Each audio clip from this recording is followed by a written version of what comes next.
babu 67 ka riyadu salihin ngal yewten karahiyatu añegol tamannal mawti yalagol mayde few ko goɗɗo tampionayo wi Allah waran astaghfirullah kam feƴƴitode na haala nde o wartoto hasha wa kalla yo Allah dande e bi sababi durrin sabu lorra nasala bi jippiɗo e makko ko añegol won tawigol yo Allah waran nafirema wartagol ngol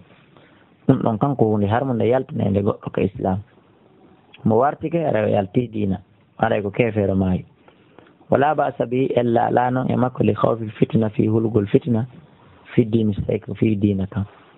wona be hurayrata ƴettama aba hurayrata radiyallahu anhu anna rasulullah nene laɗo sallallahu alaihi wasallam ɓaala ɓe maaki la yatamanna wata yelodoy ahadukum goɗɗo mon almawta maygol e imma muhsinan amma ko wonɗo moƴƴinde golle wala allah no gasa kanko yusdadu so wuuri moƴƴa ko ɗum woni moƴƴi makko ɗin ɓeydoto fa imma musiyan amma kadi ko wonɗo bonnude fala allah no gasa kanko e yusta tabu ko ɗum woni o tuubay muttafaqun alayhi wa hada lafsul bukhari wa fi riwayatin naɗe fillali muslim an abi hurairata radiallahu anhu an rasulillah ko yettane laɗo allah sallallahu alaihi wasallam qala maki la yatamanna ahadukum ta goɗɗo moɗon yelodey almawta mayde waɗetake wala yada'u bihi e wala yada'u o accata wala yada'u bihi o accatande min qabli ko adi an yatiyahu ko ɗoni ɓe ardemo an yatiyahu ko adi ardemo innahu kun ida mata si mayi in qata haray taƴi amalu golle makko ɗe wayno kanko la yazidu wayno kun la yazidu almu'min e ɓeydata gomɗino umru gurdam makko ɗan illa hayran si wona ko moƴƴi si wona moƴƴere wa an anas radiallahu anhu qala wi qala rasulullah sallallahu alaihi wasallam ne laɗo allah maake la yatamannayanna wata yelede ahadukum goɗɗo moɗon almawta mayde e lidurrin fi lorre asabahu memuɗomo in kana silati ke labudda feere o ala e fayidan ko ɓe o huwa o toro allah ɗum ɗon fale ɓul haray ko yoyu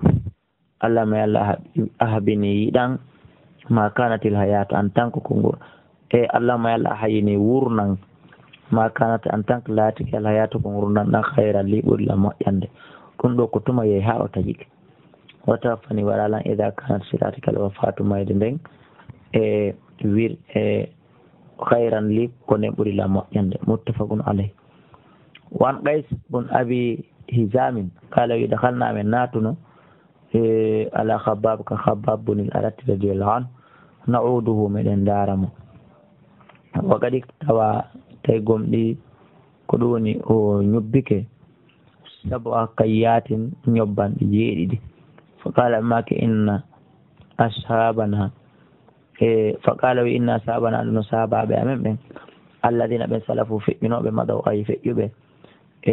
walam tan usum ɗoytano ɓe kamɓe duniya aduna hay e hunde wayna menen kadi ma ɗum enen kadi de asabna ko ɗum woni en heeɓi ma la tajidu lah e ko ɗum woni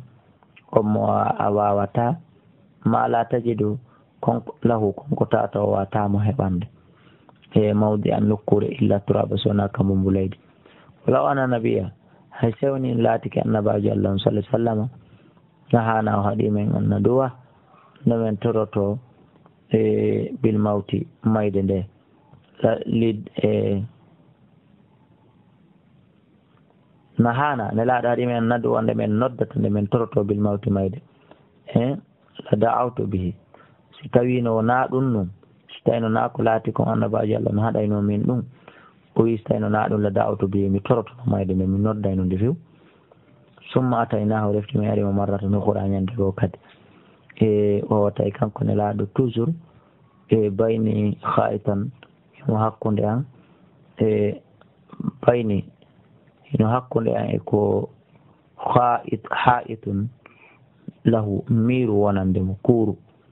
mo o waɗi fa qala wi innal muslim hande no julɗo e la yujar wallahi o ɓete fi kul shay'in hay kala hunde yunfiqu hunde nde o itti sadaka ɗum illa fi shay'in sona fi hunde e jalunde o waɗi ɗum fi hada turabe e nder ndiɗo leydi muttafaqun alayh wa hada lafzu muslim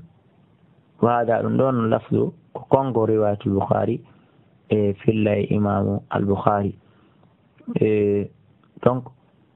ɓe acca ɗum ɗo nder ton haray ko ɗo kadi woni oɗo darsu meɗen hulen Allah subhanahu wa ta'ala reno ɗen e sirku reno ɗen kadi e jawle yimɓe ɓen wallahu a'lam wa a'lam.